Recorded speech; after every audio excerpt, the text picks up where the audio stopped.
Manchester City's stars were put through their paces on a chilly Tuesday up north as they prepared for their return to European football. The Premier League leaders trained ahead of travelling to Germany to take on Schalke in the last 16 of the Champions League on Wednesday night. Pep Guardiola's side are heavy favourites against a side who are 14th in the Bundesliga and will hope to take a hefty advantage into the second leg next month.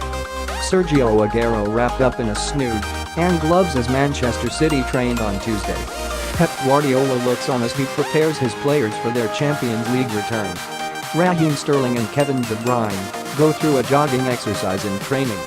This week is shaping up to be season-defining for Guardiola as his side continued to fight for silverware on all four fronts. After reaching the quarter-finals of the FA Cup with victory over Newport, they play Chelsea in the final of the Carabao Cup on Sunday.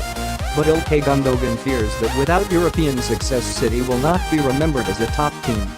If you want to be in the international elite, when you want to be there both as a club and as a player, you need to clinch this trophy, the German international said. Belgian playmaker De Bruyne was put through his paces during Tuesday's session. Young City midfielder Phil Foden, centre, will hope to build on his brace against Newport.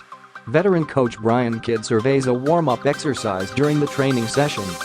"You can't go past it, at least in my opinion. I think that if we were to win it someday, the club would enter a new era.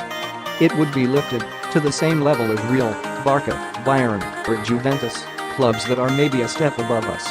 Maybe not in the way they play football, but as a club at least. Our job is to try and give it our all to make it a reality someday. We'll try and we'll hopefully manage that somehow." Portuguese star Bernardo Silva trains alongside Brazilian fullback Danilo on Tuesday. "We've experienced a lot in the Champions League in recent years, not all of it positive, of course.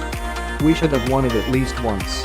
So as you can imagine, there's a very big drive within us to do something in the Champions League.